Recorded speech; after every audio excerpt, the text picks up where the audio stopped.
Students, today we will discuss about Say's law. Firstly, we will discuss about the introduction. Say's law of market is the core of classical theory of employment. A famous French economist, Jean-Baptiste Say, enunciated the formal statement that supply creates its own demand. पूर्ति अपनी मांग का निर्माण खुद करती है. It implies that the supply of goods generates enough income to create demand for goods equal to its supply.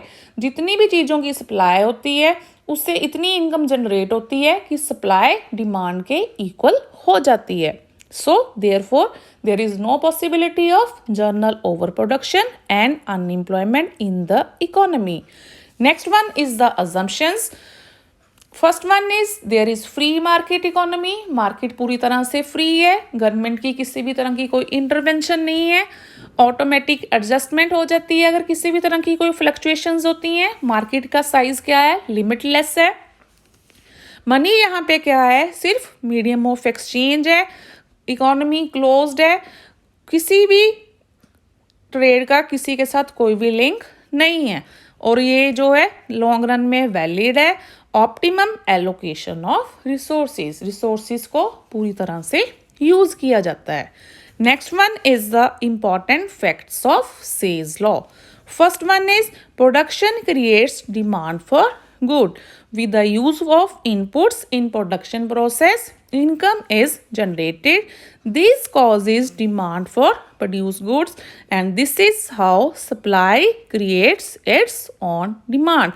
जितने भी प्रोडक्शन प्रोसेस में हम इनपुट्स यूज़ करते हैं उससे जो इनकम जनरेट होती है उससे उतनी ही चीज़ों की डिमांड होती है, तो सप्लाई और डिमांड इक्वल रहते हैं. Next one is barter and monetised economy. Say's law holds good in a barter economy. It is because goods are produced for self-consumption. Barter system में क्या था, चीज़ों को चीज़ों के बदले एक्सचेंज किया जाता था. But in monetize economy goods के बदले जो पैसा मिलता है उससे फिर चीज़ों की डिमांड की जाती है. देन ये प्रोसेस है जो प्रोडक्शन का ऐसे ही चलता रहता है. Next one is no general overproduction. Say's law states that there is no general overproduction. When there is an increase in production, there is also increase in income of related factors. So there is no possibility of general overproduction. Next one is saving and investment equality.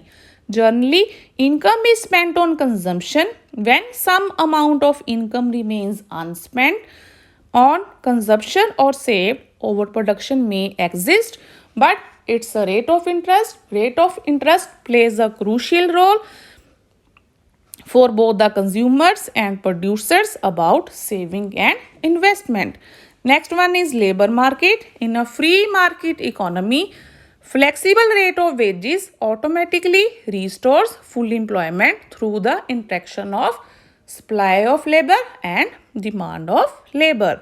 Next one is the implications of Say's law. Full employment in the economy. It is because increase in production means increase in employment. More production means more labor को hire किया जाता है. Next one is proper utilization of resources. This law is based on full employment in the economy according to which the proper utilization of idle resources are ensured, which will further help to produce more and also generate more income. No general overproduction. There is no general overproduction, no unemployment. Increase in production generate income for inputs, so further demand is created for the production. Next one is self-adjustment mechanism. If there is any fluctuations in the economy, then rate of interest, prices and wage rate helps to attain the adjustment level.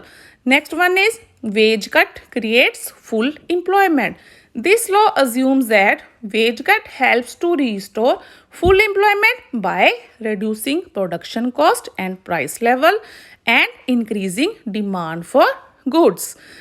And next one is neutral role of money. Money plays a neutral role in the Say's law. There is also assumed that money is just a medium of exchange. It doesn't affect the production process, so the role of money is neutral. And last is the criticism of Say's law.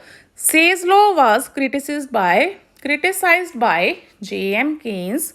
First point is supply doesn't create its demand. According to Keynes, in modern time, demand doesn't increases as much as production increases. Keynes का मानना क्या है, modern time में demand उतनी नहीं increase होती जितनी production increase होती है. So this is the first critique point of Say's law. Second one is self-adjustment is not possible. According to Keynes, employment can't be increased by increasing the rate of interest, not by the self-adjustment mechanism in the long run. Because उनका मानना क्या था, in the long run we all are dead. So he is against this point. Next one is money is not neutral. Say's law assumes that role of money is neutral, but Keynes totally disagree with this point. According to him, money is held for income and business motive, and money is also used for precautionary motive, so money is not neutral here.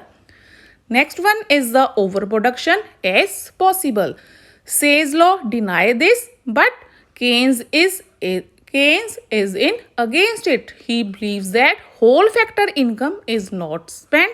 A portion of income is saved. It is not automatically invested. So therefore, saving and investment are always not equal. Next one is need of state intervention. Keynes believes that state intervention is must because in the time of overproduction and mass unemployment through physical and monetary policies also helps the system to improve the economy. Next one is wage cut is not favorable. Supporting Say's law, Pigou favored a wage cut policy to solve the unemployment problem. But Keynes is not in favor of wage cut policy. He believes that wage cut brings deficiency in aggregate demand. So wage cut is not favorable. Last one is saving and investment equality through income. Keynes opposes Say's view that saving and investment equality is restored through the rate of interest. He advocates it is change in income rather than rate of interest which brings about equality in them.